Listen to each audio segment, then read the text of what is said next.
munaasabad lagu maamuusay maalinta haweenka adduunka 8 Maarso ay ka soo qayb galeen haweenka qaybahooda kala duwan ayaa lagu qabtay magaalada Garowe.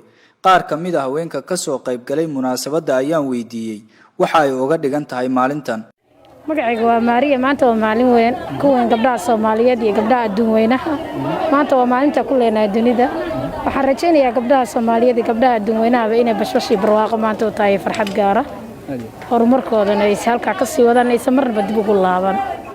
maanta ma sha Allah magacayga waa Mulki Cabdisamed Xaaji Xuseen, ana waxaan ahay wakiilka dawladda Puntland u jooga Mareykanka. maanta waa maalin aniga ii horta igu weyn oo ah maalintii haweenka iyo dhiirigelintooda iyo isxasuusintooda sida ay maanta meeshay joogaan uga sii dhaqaaqi lahaayeen. ka waran sanadan dambe dhinaca siyaasadaha iyo arrimahaas maxay inii hirgalay?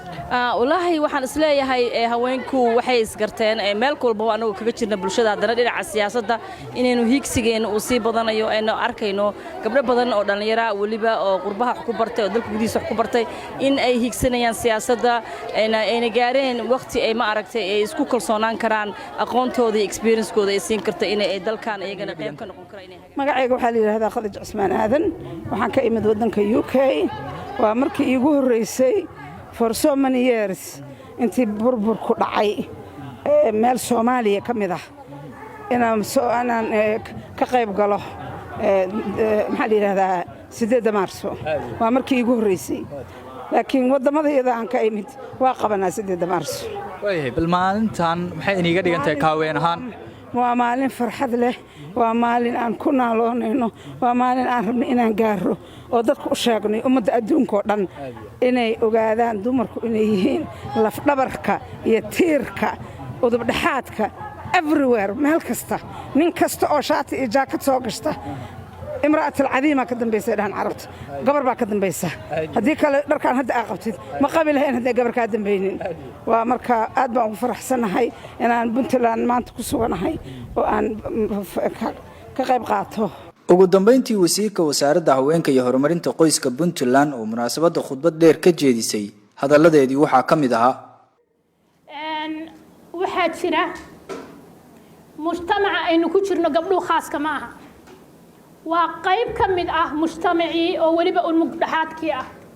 gabdhaha waxaa la yiraahdaa boqolkiiba gabdhaha Soomaaliyeed boqolkiiba 50 ilaa 52 waxay ka yihiin bulshada.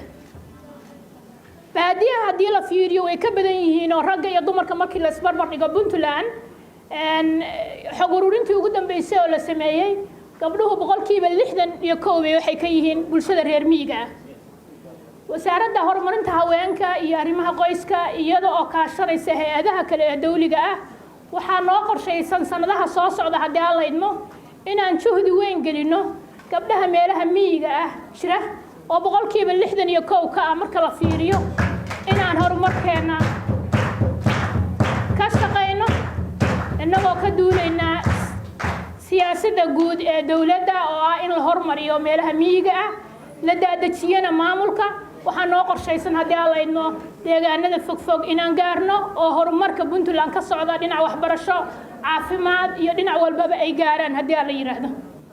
Cabduuli Faarax, Puntland Post, Garowe. Puntland Post, warar sugan iyo warbixino dheelitiran.